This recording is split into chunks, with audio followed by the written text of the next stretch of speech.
परम पूजनीय प्रातः वंदनीय आचार्य प्रवर शास्त्री जी, मैं आपका नाम उच्चारण नहीं करना चाहता क्योंकि मीमांसा शास्त्र कहता है कि गुरु का, पति का, ज्येष्ठ पुत्र का नाम उच्चारण नहीं करते, इसलिए आप क्षमा करें शास्त्र के अनुसार। तो आचार्य प्रवर और आप सभी भक्तजनों, श्रद्धालुओं, मैं जानता हूँ कि इस समय आप सभी गुरु जी के मुख से भागवत कथा सुनने के लिए व्यग्र हैं, प्रतीक्षा कर रहे हैं। मैं अधिक समय नहीं लूँगा, लेकिन मैं आपसे कुछ शेयर करना चाहता हूँ, कुछ आपको बताना चाहता हूँ जैसा मैंने अनुभव किया है अपने बहुत अल्प ज्ञान पे। आचार्य जी जो है वो तो श्रीमद् भागवत के शिरोमणि हैं, आप जानते हैं। पूरे विश्व में इनसे सुंदर कथावाचक नहीं, पर सुंदर के साथ साथ ये भी है जो मैं आपको बताना चाहता हूँ कि इनकी कथा सुनने हम मनुष्य तो आते ही हैं, इसमें तो कोई बड़ी बात नहीं, परंतु इनकी कथा सुनने देवता और दिव्य पुरुष भी आते हैं। ये जो मैं कह रहा हूँ अपने हृदय से कह रहा हूँ, जो मैंने देखा है। कोई मैं गुरु जी की प्रशंसा नहीं कर रहा या मैं कुछ बढ़ चढ़ के बोलने का प्रयास नहीं कर रहा। जो मेरे हृदय में सत्य है मैं आपके साथ शेयर कर रहा हूँ। तो आप भी जानते हैं, गुरुदेव भी जानते हैं कि जो ध्रुव का कथानक है श्रीमद् भागवत में, जब नारद जी ध्रुव को उपदेश देते हैं ओम नमो भगवते वासुदेवाय मंत्र का, तो श्रीमद् भागवत में ऐसा लिखा है कि जो 7 रात्रि उस मंत्र का पारायण कर लेता है उसे आकाशचारी सिद्धों के दर्शन होते हैं। अर्थात आकाश में गमन करने वाले जो सिद्ध हैं, जिन्हें हम संस्कृत ग्रंथों में विद्याधर कहते हैं। विद्याधर हर समय आकाश में खड़े रहते हैं, बहुत कम लोगों को दिखते हैं, दिव्य पुरुषों को दिखते हैं। परंतु जब गुरुदेव कथा करते हैं, एक दिन नहीं कई बार मैंने भी देखा, मेरे साथ जो हमारी वाइस प्रेसिडेंट हैं प्रोग्रामिंग वासंती बहन, उन्होंने भी देखा और मैं कई दिन से देख रहा था। फिर मैंने इस पे कई शास्त्रों का भी अध्ययन किया, कई संतों से भी मैं मिला था। तो गुरु जी ने भी ऐसा कहा था कि जब कथा होती है, चाहे भागवत की हो, रामायण की, हनुमान जी तो आते ही, परंतु एडमिंटन में भी इस कथा को सुनने के लिए आपके साथ दिव्य पुरुष आते हैं। जब भी कथा पूर्ण होती है, चाहे कथा ही पूर्ण होने का कोई निश्चित समय तो है नहीं, जब गुरुदेव की जो अमृतमय पीयूष वाणी है वो अपने आप विश्राम लेती, तो कथा पूर्ण होती है और हम गुरुदेव को कथा के बाद गाड़ी में छोड़ने जाते हैं, आप जानते हो। तो प्रतिदिन उसी समय कोई निश्चित नहीं, परंतु जिस समय भी कथा पूर्ण होके वो गाड़ी में बैठने जाते हैं, उसी समय श्वेत पक्षियों का जो समूह है, जिन्हें विहंग कहते हैं, जो श्वेत पक्षी या व्हाइट बर्ड्स का समूह आता है और वो नमस्कार करके जाता है, वंदना करके जाता है। ये मेरा आपके साथ सत्य अनुभव है जो मैंने शेयर किया, क्योंकि उस समय कोई पक्षियों में जाने का समय भी नहीं होता, क्योंकि पक्षियों में जाने का समय तो सूर्यास्त के बाद होता है, जब वो अपने नीड़ की ओर या घोंसलों की ओर लौटते हैं। तो शास्त्र में लिखा है कि पक्षी रूप में, अन्य रूप में जो विद्याधर हैं वो इनकी कथा का श्रवण करते हैं, कथा के बाद इन्हें आकाश से प्रणाम करके लौटते हैं। ये हमने स्वयं देखा है। अब पता नहीं, कहते हैं कि देवता परोक्षम प्रिय, देवताओं का जो कार्य है वो गुप्त रखना चाहिए, बताना नहीं चाहिए। आज पता नहीं वो आए ना आए, क्योंकि मैंने ये उद्घाटित कर दिया, लेकिन ये सत्य है, ये मैंने देखा, वसंती बहन ने देखा। मैं आपको बताना चाहता हूँ कि आप कितने भाग्यशाली हैं जो भारत से भी इतने दूर एडमिंटन में, वेस्टर्न हेमिस्फीयर, आपको यहाँ पर साक्षात इतने दिव्य पुरुष के श्रीमुख से भागवत श्रवण का मिल रहा है, जिसको मनुष्य ही नहीं, जिसके लिए देवता भी तरसते हैं। जैसे भागवत के प्रारंभ में कथा है कि देवगण जो है अमृत का कलश लेके आए थे कि अमृत कलश ले लीजिए और कथा सुखदेव जी हमको दे दीजिए, अमृत जो है वो राजा परीक्षित को दे दीजिए, पर उन्होंने नहीं स्वीकार किया था। तो इतनी दिव्य कथा आप सुन रहे हैं और इतना दिव्य महान जो पुरुष हैं, जो साक्षात ललिता सखी के अवतार हैं, उनकी आप कथा सुन रहे हैं, तो आप भी धन्य हैं जो कथा सुन रहे हैं। और जो भी यहाँ आ रहा है इस रूम में, इस हॉल में, उसके निश्चित रूप से जन्म जन्मांतर के पुण्य कर्मों का फल है जो इनके दर्शन हो रहे गुरुवर के, और आप इस कथा को सुन रहे हैं जिसे आप भी नहीं, दिव्य देवता भी सुन रहे हैं। बस इतना आपसे कहना चाहता था। और बाकी अब हम तो चाहते हैं कि जीवन भर जब तक शरीर में प्राण है प्रतिवर्ष एडमिंटन में इस मंदिर में भागवत होगी। बोलिए वृंदावन बिहारी लाल की जय।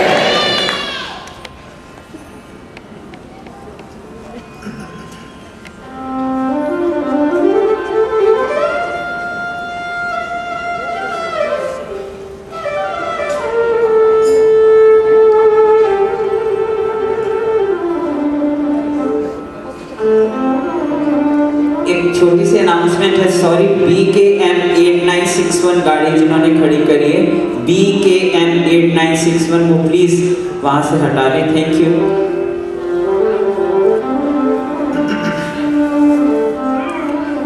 गुरुर्ब्रह्मा गुरुर्विष्णु गुरुर्देवो महेश्वरः गुरुः साक्षात् परब्रह्म तस्मै श्री गुरवे वरहापीनं नटवरवपुः कर्णयो कर्णिकारं विप्रदवास कनककपिशं वैजयन्तीं च मालां रन्ध्रान् वेणोरदरसुधया पूरयन् गोपवृन्दैः वृन्दारण्यं स्वपदरमणं प्राविशद् गीतगीरते यं प्रव्रजन्तुमनपेतुमपेतकृत्यं द्वैपायनो विरहकातर आजुहाव पुत्रेति तन्मयतया तरवोऽभिनेदु स्तं सर्वभूतहृदयं मुनिमानतोऽस्मि। नमः कुञ्जविहारिण्यै नमः कुञ्जविहारिण्यै स्वामी श्री हरिदासाय गुरुणां गुरवे नमः। गुरुवरथेत्यप्तराज्यो व्यचरदनुमनं पद्मपदभ्यां प्रियाया पाणिस्पर्शाक्षमाभ्यां मृजतपथुर्जो यो हरीन्द्रानुजाभ्यां वैरूप्याचुरपणक्षा प्रियविरहरुषारोपितभ्रूजम्भ त्रस्ताब्धिरबद्धसेतुखलदवदहनः कौसलेन्द्रोऽवतान् अतुलितबलधामं हेमशैलावदेहं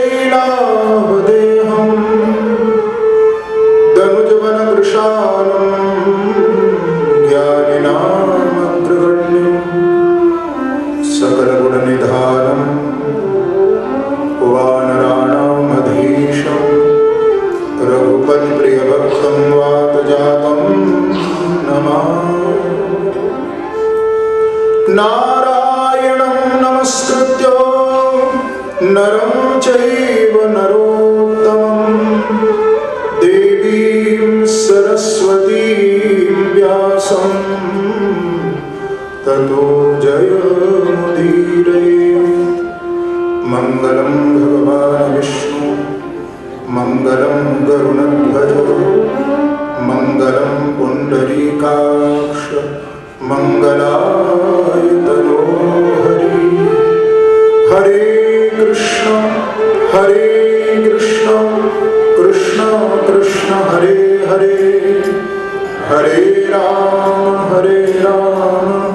राम राम हरे हरे।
जानकी ध्याई परे श्याम हरित दुति हो। श्री राधे मेरी स्वामिनी, मैं राधे जुको दास, जन्म जन्म मोहि दीजियो श्री वृंदावन को वास। भक्ति भक्त भगवंत गुरु चतुर नाम बपु एक, इनके पद वंदन किए तो नाशत विघ्न अनेक। गुरु श्री बांके बिहारी, जय जय श्री राम। आइए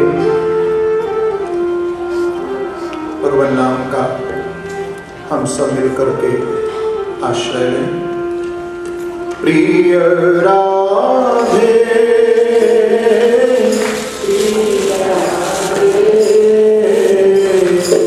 राधे राधे प्रिया प्रिया प्रिय राधे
समस्त भक्त वृंद, श्रोत्र वृंद एवं मंचस्थ हमारे समस्त विप्रगण, वैष्णवगण, कल कथा में आपने सुना था गिरिराज पूजन तक के वृत्तांत को। इस गिरिराज धरण की लीला को हमारे महापुरुषों ने, आचार्यों ने एक नाम दिया है इंद्रमान भंग लीला। पर वास्तविकता में मुझे तो लगता है कि ये तो भगवत शरणागत लीला है। इंद्र की पूजा जब बंद करा दी गई थी तो कहा था इंद्र ने कि अहो श्रीमद् महात्म्यम गोपानां कानसौकशां कृष्णं मर्त्यमुपाश्रित्य ये च कुरुदेवहेलनम्।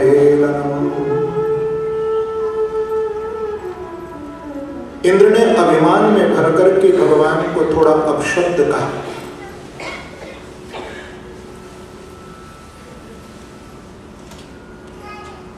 और कृष्ण की अवहेलना करते हुए इंद्र ने कोप किया ब्रज ऊपर। स्थूला वर्षधारा भागवत जी में लिखा है कि मानो आकाश से बहुत बड़ी बड़ी बर्फ की सिल्लियां गिर रही थी।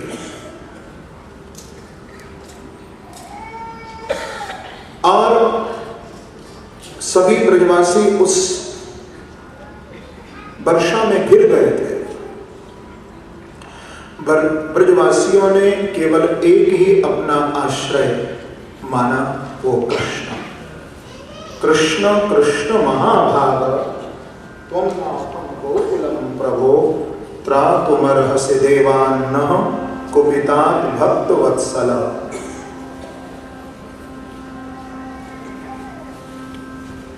इस मंत्र से भगवान को ब्रजवासियों ने आह्वान किया।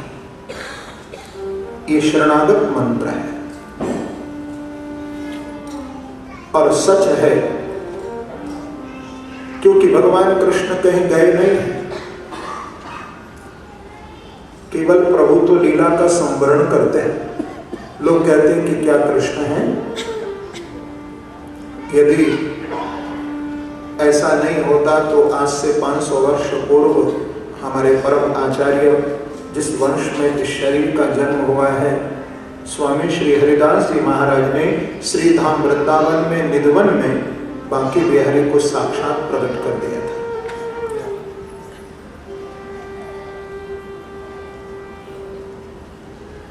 कृष्ण क्वापि नो गतः, कृष्ण क्वापि नो गतः, कृष्ण कहीं गए नहीं हैं, केवल लीला को विश्राम दिया प्रभु ने। कृष्ण कृष्ण महाभाग कहते हैं कि हे कृष्ण आप महाभाग हैं। जब हमें कोई व्यक्ति मिलता है तो हम कहते हैं भाई जब से व्यक्ति हमारे जीवन में आया है तब से हमारे भाग्य खुल गए। प्रेम से कहो श्री राधे। हमारे व्यापार में, हमारे परिवार में कोई नया व्यक्ति जब आता है तो हम कहते थे, या कोई नया व्यक्ति से संबंध जोड़ता है तो हम कहते हैं हमारे तो भाग्य खुल गए, आप हमारे लिए बड़े लकी, हम लोग कहते थे।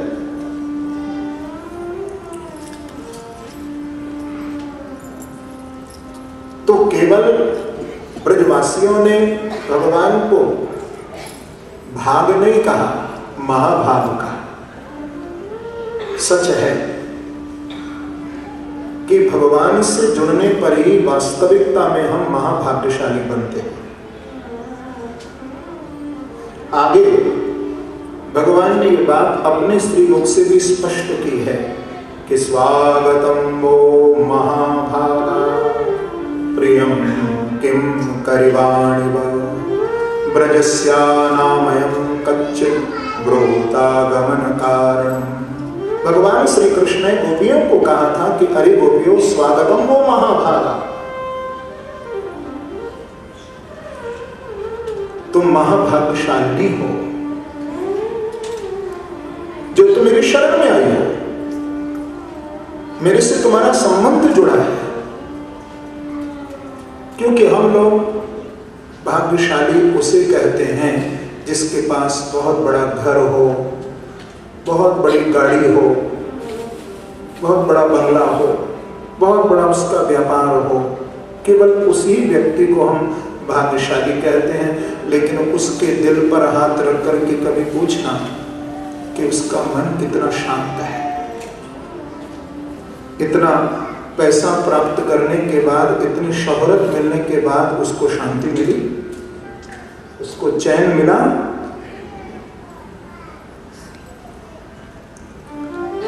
बेचैन क्यों है?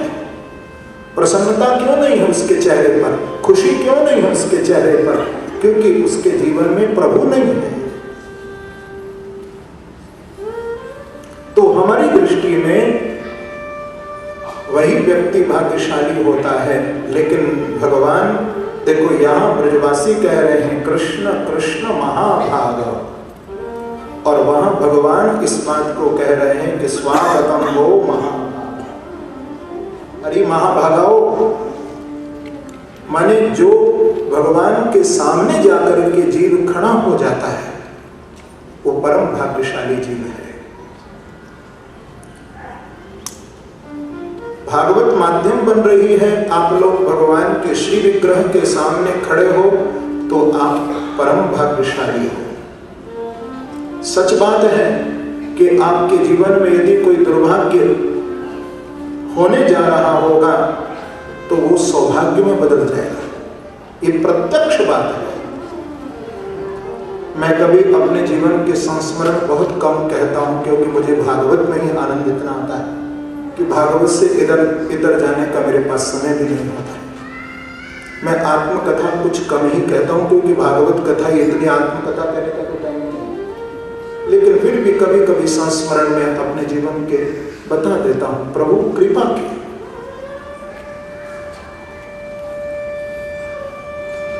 क्योंकि कृष्ण कृष्ण महाभागा। यदि तुम महाभाग्यशालिनी और महाभाग्यशाली बनना चाहते हो तो प्रभु से जुड़ जाओ। जो वस्तु तुम्हारे भाग्य में नहीं होगी, मैं कहा करता हूं कि कुछ चीजें हमें कर्म के अनुसार जो हमारा भाग्य बना है उससे हमें प्राप्त हो रही हैं। सबसे पहले जाति, जहां जन्म होना है वहां हमारा जन्म हो गया। दूसरा आयु, आयु भी भाग्य से मिलती है, माने जो तुम्हारे कर्म से बना है। जितना आपकी आयु निश्चित है उससे एक श्वास आप ज्यादा नहीं ले सकते हो, ध्यान रखना। एक श्वास भी। और तीसरा भोग, सुख भी और दुख भी। भोग में दोनों चीजें, ये तीन चीजें आपके कर्म के अनुसार जो भाग्य बना है उससे आपको प्राप्त हो रही हैं। लेकिन कभी कभी व्यक्ति भाग्य से ज्यादा चाहता है। अपेक्षाएं होती हैं, इच्छाएं होती हैं, कामनाएं होती हैं। तो मैं उन लोगों को भागवत जी की बात बताना चाहता हूं कि जो वस्तु आपको कोई इंसान नहीं दे सकता है, यदि कोई आपको ये कह रहा हो कि मैं तुम्हारा भाग्य बदल दूंगा, तुम्हारे भाग्य में परिवर्तन करा दूंगा, तो ये झूठी बात है, ये झूठा दिलासा है आपको। हाँ, भागवत जी का ये आदेश है। भागवत जी कहते हैं कि यदि आप कृष्ण से जुड़ गए, प्रभु से आप जुड़ गए, और आपके जीवन में जो वस्तु आपको मांगने पर, प्रयास करने पर या परिश्रम करने पर भी आपको प्राप्त नहीं हो रही है, यदि आप भगवान से जुड़ गए तो आपके जीवन में वस्तु आपको प्राप्त हो जाएगी। यदि प्राप्त जुड़ने पर भी नहीं हो रही है तो कहीं न कहीं त्रुटि आपकी है, आपकी प्रार्थना में, आपके भजन में, आपकी उपासना में, आपकी भक्ति में कहीं न कहीं कमी है, समर्पण नहीं है, अभी आप सरेंडर नहीं हुए हो। ब्रजवासी पूर्ण रूप से शरणागत हो गए थे। कृष्ण कृष्ण महाभाग।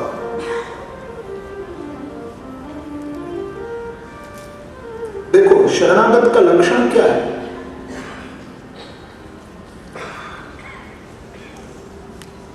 शरणागत का लक्षण यही बताया है श्रीमद् भागवत में कि अपने हृदय में ऐसा विश्वास आप रखो कि वे जो करेंगे वो मेरे हित में ही होगा। पहली बात, माने भगवान की शरणागत होने का पहला लक्षण है कि वे जो करेंगे वो मेरे हित में होगा, हित में होगा। दूसरा, जैसे वे रखेंगे वैसे मैं रहूंगा, ये शरणागत का लक्षण है। जैसे वो मुझे रखेंगे मैं रहूंगा। तीसरा शरणागत का लक्षण है उनकी आज्ञा से अपने मन को, अपनी बुद्धि को, अपने विचारों को बना करके वैसे ही मैं चलूंगा। उनकी आज्ञा क्या है? गीता उनका आदेश है। ये आज्ञा है कृष्ण की, तो उनकी आज्ञा के अनुसार मन, बुद्धि, विचार से मैं चलूंगा। जिस समय महाभारत युद्ध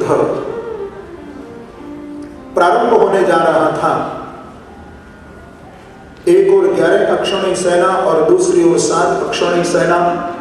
11 अक्षौणी सेना कौरवों के पास थी और 7 अक्षौणी सेना पांडवों के पास थी। भीषण युद्ध छिड़ गया। तो उस कुरुक्षेत्र के मैदान में बड़े बड़े महारथी डटे, भीष्म पितामह, कर्ण, जयद्रथ, बड़े बड़े। तो वहां पर एक चिड़िया के अंडे भी पड़े थे। ये कथा है, जो घटना हुई है। उस चिड़िया ने देखा कि भीषण युद्ध हो रहा है, तो उसने भगवान को प्रार्थना की कि प्रभु आप मेरे बच्चों की रक्षा करें, रक्षा करें। अभी तो इनका संसार में जन्म भी नहीं हुआ है, आप मेरे बच्चों की रक्षा करें, रक्षा करें। वो चिड़िया प्रार्थना कर रही थी, इधर भीषण युद्ध हो रहा था। बड़े बड़े महारथी काल के गाल में चले गए। जब युद्ध को विराम हो गया, भगवान कृष्ण अर्जुन के रथ को लेकर के जब चलने लगे, तो भगवान के हाथ में जो चाबुक था जिससे रथ को हाँक रहे थे, घोड़ों को हाँक रहे थे, तो किसी हाथी के कंठ में वो घंटा बना हुआ जो वहां बड़ा था, जैसे ये बहुत बड़ा था, हाथी के गले में बंधा था। वो घंटा के पास से जब भगवान निकले तो प्रभु ने उस अपने चाबुक को लिया और ऐसे उसमें जोर से मारा, तो झट घंटा पलट गया और उस घंटे के अंदर से वो चिड़िया के बच्चे ची ची ची करते हुए वहां से निकल गए। अर्जुन को बड़ा आश्चर्य हुआ। अर्जुन ने भगवान को कहा कि प्रभु इतना भीषण युद्ध हुआ, बड़े बड़े महारथी काल के गाल में चले गए, लेकिन इन चिड़ियों के बच्चों को किसने बचाया? तो भगवान अर्जुन को बोले कि अर्जुन तू अभी भी नहीं समझा, इतना युद्ध हो गया। बोले जिसने तुझे बचाया उसने इन बच्चों को भी चिड़िया के बचाया है। ये शरणागत, ये प्रार्थना का बल है। हम तो एक इंसान की भी नहीं सुन पाते हैं, लेकिन मेरे कृष्ण को देखो, मेरे गोपाल को देखो। एक चिड़िया की भी मेरे गोपाल सुनते हैं, मेरे बांके बिहारी एक पक्षी की भी सुनते हैं। आपने कल कथा तो मैंने विस्तार नहीं की थी, संक्षिप्त में कही थी। भगवान हरि बन करके आए थे ना, जब गजेंद्र ने कहा था ओम नमो भगवते तस्मै यत एतच्चिदात्मकं पुरुषाय दिविजाय परेशाय विधीमहि इत्थं गजेंद्र सयदाप संकटं प्राणस्य देहि विवशो यदच्छया। उस गजेंद्र ने जब भगवान को पुकारा तो प्रभु, कितनी बड़ी प्रार्थना थी, सोचिए आप। भगवान हरि बन करके, जब भगवान एक पशु की भी श्रवण कर सकते हैं, पशु की भी सुन सकते हैं, तो क्या मानव की नहीं सुनेंगे? लेकिन हम अभी तक उनको शरणागत नहीं हुए हैं। ये झूठ है। यदि हम शरणागत हो जाते हैं प्रभु को हृदय से, तो भगवान की कृपा का प्रत्यक्ष दर्शन होगा।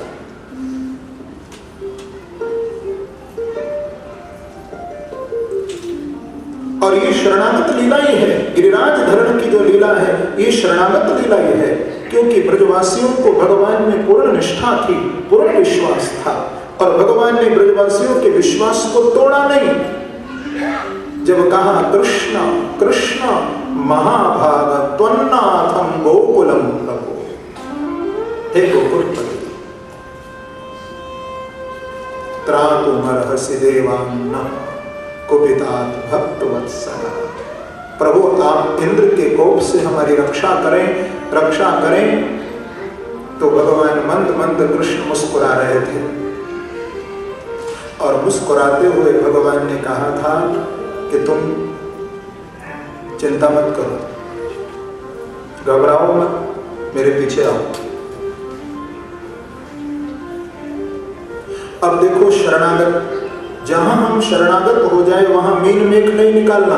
प्रेम से कहो श्री राधे। या तो शरणागत होना नहीं, यदि आप शरणागत हो गए प्रभु को, तो वहां पर फिर किंचित मात्र भी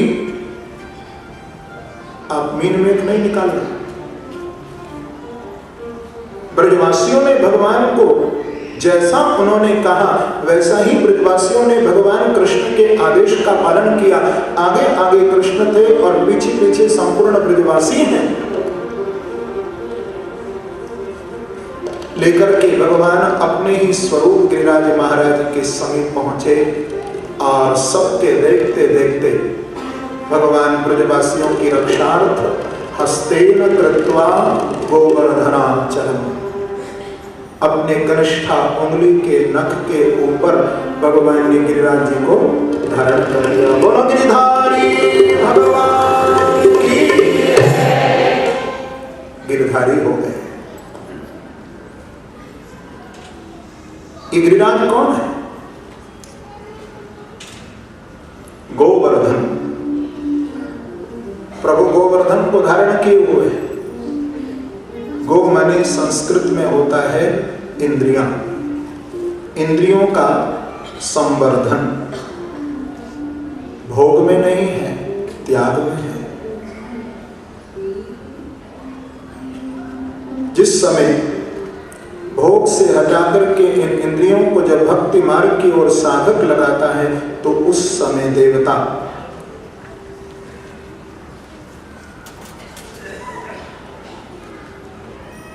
प्रसाद करते हैं, जैसे इंद्र ने की है।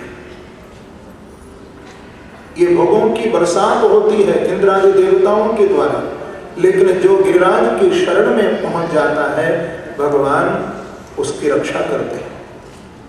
आप देखें, पूरब में है जगन्नाथ, मैं जिक्र कर रहा था कि 3 जनवरी से मुझे हमारे पंडित पंकज जी दीक्षित जी ने कहा था, कल ही मुझे कहा कि गुरुजी आपने उस दिन सूचना दी, लेकिन मन में एक संकल्प हुआ है, और यहाँ भी मुझे कुछ भक्त लोग कह रहे हैं चारों धाम की यात्रा के लिए मैं जाना चाहता हूँ। मैंने कही तो बहुत खुशी की बात है,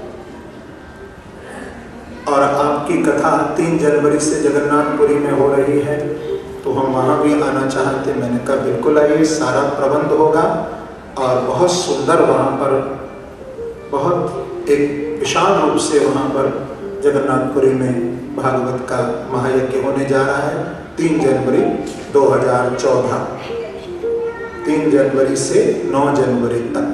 बहुत विशाल श्रीमद् भागवत का अष्टोत्तर, जिसमें मेरे साथ वृंदावन से 108 तो भी चलेगा।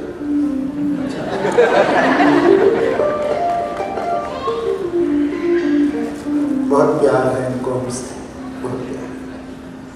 आप देखते हो कितना मस्ती में बजाते हैं, काम की चोरी नहीं करते, प्रेम से एक बार ताली बजाते।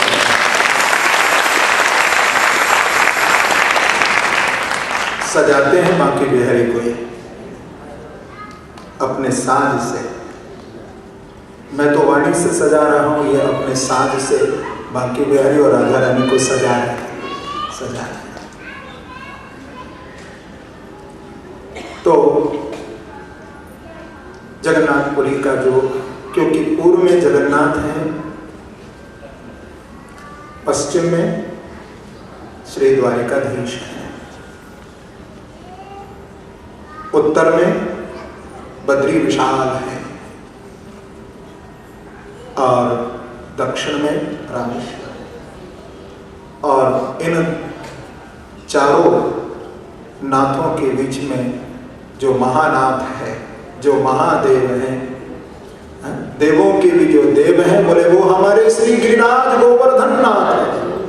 सबके बीच में, चारों ओर, इनके बीच में गिरिराज महाराज है।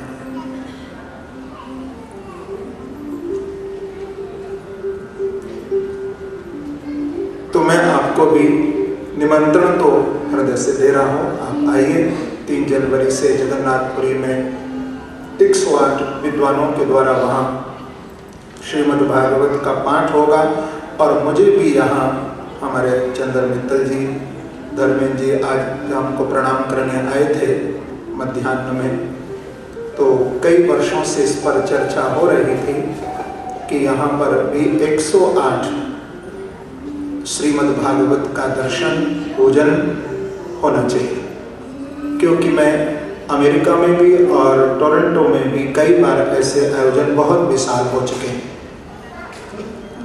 लेकिन मैंने ये उनको कहा था कि आज ये भी मेरा एक निवेदन है कि या तो 5, 7, 11 विद्वान लोग बैठ कर श्रीमद् भागवत का। तो उन्होंने कहा कि सब व्यवस्था जैसे आप कहेंगे वैसे हम व्यवस्था करेंगे। तो 108 परिवारों के द्वारा 108 श्रीमद् भागवत का यहाँ दर्शन, पूजन और भगवत कथा का आप लोग श्रवण करेंगे। और वही भागवत अंतिम दिन यहाँ से मैं अपने हाथ से ही सबको व्यास गद्दी से प्रणाम करूंगा। क्योंकि जिस घर में श्रीमद् भागवत जी विद्यमान रहती हैं, उस घर में श्री भागवत जी में लिखा है कि वो घर तीर्थ बन जाता है। तीर्थ के साथ साथ वहाँ सुख, शांति, समृद्धि, ऐश्वर्य की वृद्धि हमेशा बनी रहती है। क्योंकि ये कोई ग्रंथ नहीं है, कोई कागज नहीं है। ठीक है, कागज पर वो शब्द लिखा है, लेकिन तेनेयं वाङ्मयी मूर्ति प्रत्यक्षा वर्तते हरि। सेवनात्, श्रवणात्, पाठात्, दर्शनात् पापनाशनी श्रीमद् भागवत है। तो मैं कहूँगा कि यदि उस वो महायज्ञ की और भी मैं चर्चा कल भी करूँगा प्रसंगानुसार, आपको सम्मिलित होना हो तो जरूर उसमें उस मौके से कुछ चूकना नहीं है। 108 उसमें परिवार के द्वारा विशिष्ट पूजन होगा और बहुत सुंदर यज्ञ यहाँ हम मनाएंगे बांके बिहारी जी की, राधा रानी की इच्छा से। और यदि वैसे तो मेरे साथ इस बार आना था, यदि हो सका तो हमारे जो चिरंजीव हैं गौरव कृष्ण जी, शायद वो भी मेरे साथ अगले वर्ष यहाँ आए। क्योंकि उनका काफी भारत में विस्तार से कार्यक्रम चल रहे थे।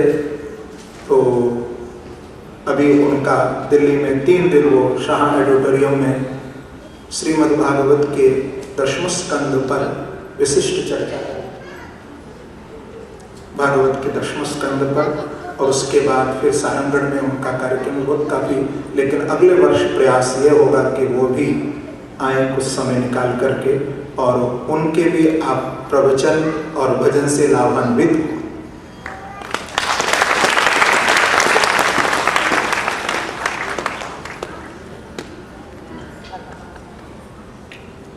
वैसे आप टीवी से के माध्यम से तो श्रवण करते ही रहते हो, और मैं आपको और बता दूं, क्योंकि वहाँ विशिष्ट रूप से मेरा सत्संग, मेरी कथा लाइव हमेशा अध्यात्म चैनल पर आती है, और यहाँ पर अभी वो नहीं है, लेकिन भारत में तो है। यहाँ आप यदि, क्योंकि उसमें 2 चीज़ें विशेष हैं उस चैनल पर, मेरे आदेश पर ही शुरू किया गया है ये दोनों। एक तो बांके बिहारी जी की लाइव आरती आती है, तो आरती का भी आप यदि दर्शन करना चाहें तो आप कर सकते हैं। और दूसरा, उसमें गिरिराज गोवर्धन महाराज की भी, गिरिराज जी से लाइव आरती आती है, ये हमने आदेश किया था। तो सुबह का टाइम है बिहारी जी की आरती का 9:30 बजे का समय, और शाम को 7 बजे गिरिराज जी की आरती आती है गोवर्धन से। तो आप लोग आरती का दर्शन कर सकते हैं। लेकिन यहाँ पर आप यदि उस पर जाएं तो इंटरनेट पर www.com अपना अध्यात्म-tv.com पर आप दर्शन और श्रवण कर सकते हैं, अध्यात्म टीवी। तो ये मैं इसलिए आपको चर्चा कथा के प्रसंग के अनुसार, क्योंकि गिरिराज जी की चल रही है लीला, तो आप लोग घर बैठे गिरिराज जी की लाइव दर्शन भी आरती का कर सकते हैं। 10 मिनट की आरती होती है वो, सुबह और शाम, तो आप दर्शन कर सकते हैं। और विशिष्ट रूप से मेरा और गौरव कृष्ण जी का उसी चैनल पर सत्संग और कथाओं का निरंतर चलता है। तो आप लोगों को मैं पुनः जगन्नाथपुरी के लिए हृदय से, क्योंकि ये मेरे दूसरे धाम की यात्रा है, अभी हमारी बद्रीनारायण में थी और अब ये जगन्नाथपुरी में हो रही है, और फिर मुझे द्वारिका जी जाना है, और उसके बाद रामेश्वर भगवान को भी भागवत श्रवण कराना है। तो ये दूसरी यात्रा है मेरी। तो आप लोगों को निमंत्रण है, आप आए, आपका स्वागत है, और जगन्नाथपुरी में भगवान जगन्नाथ का दिव्य दर्शन करिए। साक्षात आपको ऐसी अनुभूति होगी कि यहाँ भगवान कृष्ण, श्री बलराम और सुभद्रा जी साक्षात वहाँ विराजमान हैं, बैठे हैं। तो कृष्ण कृष्ण महाभाग त्वन्नाथं गोकुलम प्रभो त्रातुमर्हसि देवान् कुपितात भक्तवत्सला। सभी ब्रजवासी मिलकर के भगवान की प्रार्थना कर रहे थे। प्रभु ने गिरिराज को धारण किया, और धारण करके गिरिराज महाराज को ब्रजवासियों की रक्षा प्रभु ने की। 7 दिन तक भगवान गिरिराज को धारण किए रहे, क्योंकि ब्रजवासियों के हृदय में पूर्ण शरणागत भाव है। 7 दिन के बाद यथास्थान गिरिराज महाराज को विराजमान किया, और सभी ब्रजवासी अपने अपने घरों में गए। इंद्र का मानभंग प्रभु ने किया, तो इंद्र ने देखा कि ये कृष्ण कोई सामान्य बालक नहीं है, तो एकांत में यमुना जी के तट पर भगवान गौचरण की वेला में खड़े थे। तो एकांत में भगवान को देख करके इंद्र आए कि यहाँ कुछ बातचीत कर लूं मैं कृष्ण से। लेकिन इंद्र बहुत चालाक है, बड़ा चतुर है, देवता है। अपने कार्य में देवता लोग बड़े चतुर होते हैं। इंद्र ने विचार किया कि मेरे गोपाल को सबसे प्रिय वस्तु कौन सी है? बोले गौ से मेरे गोपाल प्रेम करते हैं, तो सबसे पहले कामधेनु गौ को आगे किया, पीछे भी किया। कि गऊ को देख करके उनका जो मेरे ऊपर गुस्सा है वो ठंडा हो जाए। प्रेम से कहो श्री राधे। क्योंकि भगवान गऊ से तो बहुत प्रेम करते हैं। तो कामधेनु गऊ के दूध से अभिषेक किया और अभिषेक करने के बाद इंद्र ने भगवान की स्तुति की है कि विशुद्ध सत्वम तव धाम शांतम तपोमयम ध्वस्तरजस्तमष्टम मायामयोयम गुण संप्रवाहो न विद्यते ते ग्रहणानुबंध। इंद्र ने भगवान की स्तुति की है और स्तुति करने के बाद फिर आगे के श्लोक में एक बहुत बढ़िया बात कही कि पिता गुरुस्तम जगतामधीशो। कहा कि प्रभु आप ही इस जगत के पिता हैं, आप ही गुरु हैं। जितने भी गुरु हैं आपकी प्रतिमूर्ति, आपके प्रतिनिधि।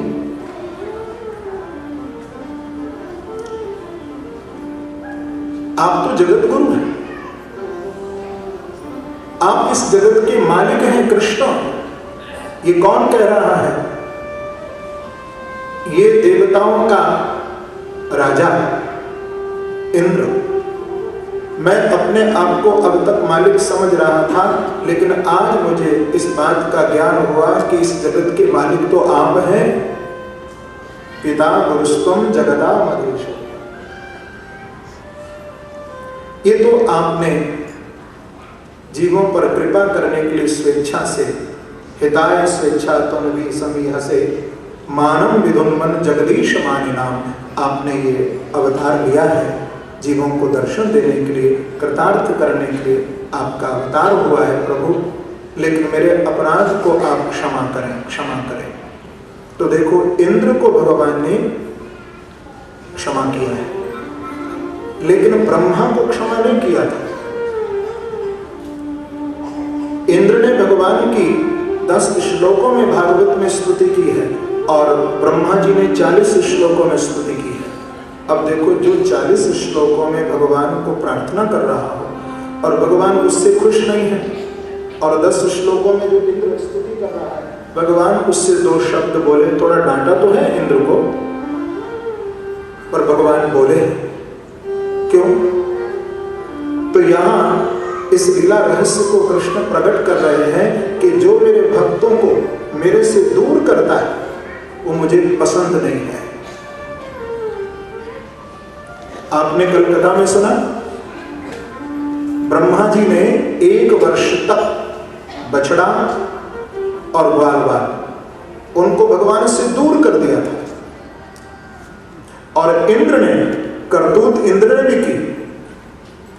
इंद्र से भी भगवान नाराज तो थे, लेकिन इंद्र ने 7 दिन बारिश इतनी की कि 7 दिन तक सभी ब्रजवासियों को भगवान से जोड़ दिया। गिरिराज पर्वत के नीचे सभी ब्रजवासी एक साथ बैठे रहे। तो भगवान कहते हैं कि इंद्र ने मेरे भक्तों को मेरे से जोड़ा और ब्रह्मा ने मेरे भक्तों को मेरे से दूर किया है। तो जो मेरे भक्तों को मेरे से दूर करता है वो मुझे पसंद नहीं है। तो ब्रह्मा, आप भागवत की मूल टीका में एक बात देखिए श्लोक में कि ब्रह्मा ने जब 40 श्लोकों में भगवान की स्तुति कर ली, तो देखो 3 परिक्रमा भगवान की लगाई। भगवान कृष्ण की, भगवान नारायण की, विष्णु की जब परिक्रमा की जाए तो 4 परिक्रमा लगा, 4 बताई है शास्त्र में। लेकिन इंद्र ने भगवान की 3 परिक्रमा लगाई और वहां से क्यों? इसका रहस्य बताया है आचार्यों ने कि व्यक्ति जब किसी का अपराध करता है तो उनके सामने ठहरने में थोड़ा उसको घबराहट होती है कि मैं कैसे जाऊं, किस मुंह को लेकर के जाऊं, क्योंकि मैंने प्रभु की लीला में विघ्न डाला है। ब्रह्मा ने विघ्न डाला था भगवान की लीला में, तो ब्रह्मा जी बोले मैं जल्दी से भगवान के सामने से हट जाऊं, घबराहट हो गई। नहीं पाए ब्रह्मा जी कि मैं क्या करूं क्या करूं, और जल्दबाजी में एक परिक्रमा लगाना ही भूल गए। प्रेम से कहो श्री राधे। और वहां से भाग। लेकिन इंद्र स्तुति भी की और भगवान ने डांटा भी, और फिर इंद्र को आशीर्वाद देकर के प्रभु ने विदाई दी। सुखदेव जी महाराज कहते हैं कि राजन, इस प्रकार से फिर भगवान ने वरुण पर कृपा की, अपने ब्रजवासियों को दिव्य अपने वैकुंठ का दर्शन भी कराया। भगवान अपिता रात्रि शरदोत फुल्ल मल्लिका विक्षरंतुम मनश्चक्रे योग माया मुपाश्रिता। शरद की रात्रि का उदय हुआ, क्योंकि गोपियों को भगवान ने कहा था कि आगामी शरद की रात्रि में मैं तुम्हारे साथ प्रेम लीला माने रास लीला, मेरे रसमय स्वरूप का तुम दर्शन करोगे। ये चीरहरण लीला के समय भगवान ने गोपियों को कहा था। ये गोपियां कौन है? साधन सिद्धा है, नित्य सिद्धा है। ये गोपियां कोई सामान्य नहीं है, साधना के उच्च शिखर, अंतिम शिखर। ये जो गोपियां थी